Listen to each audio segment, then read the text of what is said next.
Effects of SAPs in Zambia. On July 1, 1990, a lieutenant in the Zambia Army, Mwamba Luchembe, announced a coup at dawn following 3 days of rioting and looting. 27 people were left dead and more than 100 wounded. The coup was short-lived and quashed in hours, but it rattled the embattled President Kaunda. The World Bank and IMF used Zambia's huge debt owed to them and its dwindling revenues from the copper mines to fund government programs as leverage to push the country into economic liberalization policies under the Structural Adjustment Programs, SAPs. The conditions to this support were severe and included the removal of government subsidies from Zambia's staple food corn meal. On December 5, 1986, President Kaunda devalued the Kwacha and increased the price of cornmeal by 120% to meet the demands of the Structural Adjustment Program. This action resulted in a sharp increase in the prices of food and led to riots against the austerity measures in many parts of the country that resulted in the loss of lives. Zambia accepted its first conditioned loan from the IMF in 1973 and entered the first World Bank Structural Adjustment Program, SAP, in 1983. Zambia's founding president, Dr. Kaunda, also known as KK or Super Ken, invited the IMF in an attempt to diversify the Zambian economy from copper and improve the balance of payments support.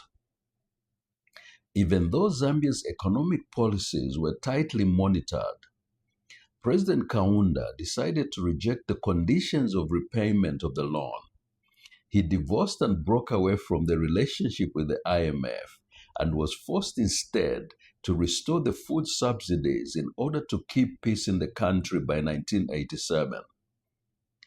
KK immediately launched a new economic recovery program that would limit debt service payments to only 10% of net export earnings, a much lesser amount than that stipulated by the IMF and the World Bank. Consequently, Zambia suffered sanctions and a donor freeze imposed by the IMF and other creditor nations for its refusal to pay back its loans at the preferred rate while its arrears kept accumulating. In the next 1.5 years that followed, the message from the donors was unequivocal. Future support and assistance were conditioned on Zambia's compliance to donor priorities and demands. The Kaunda government was left without a choice but to go back to the World Bank and the IMF by reinstituting austerity through the devaluation of the local currency, the Kwacha, removing price controls and food subsidies.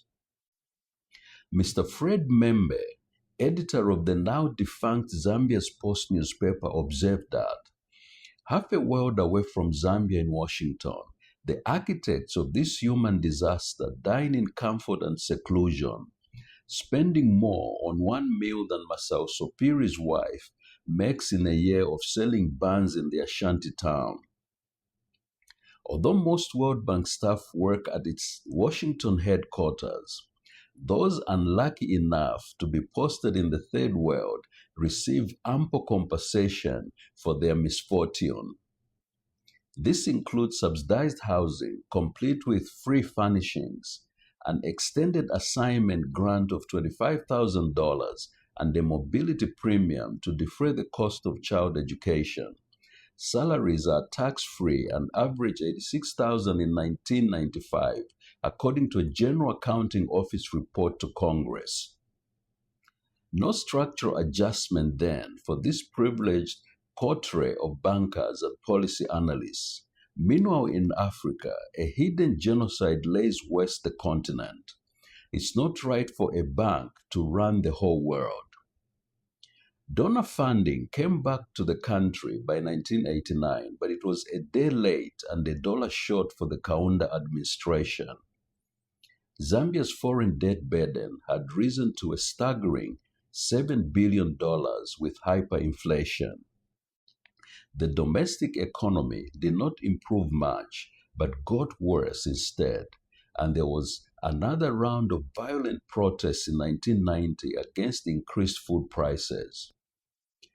There was also a growing political discontent in the country against Dr. Kaunda's one-party participatory type of government, considered by many as autocratic in nature.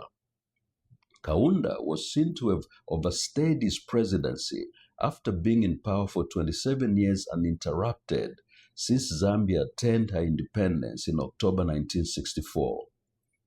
There was also a perceived notion in the country that President Kaunda became increasingly more involved in regional and international affairs at the expense of salvaging an ailing economy at home.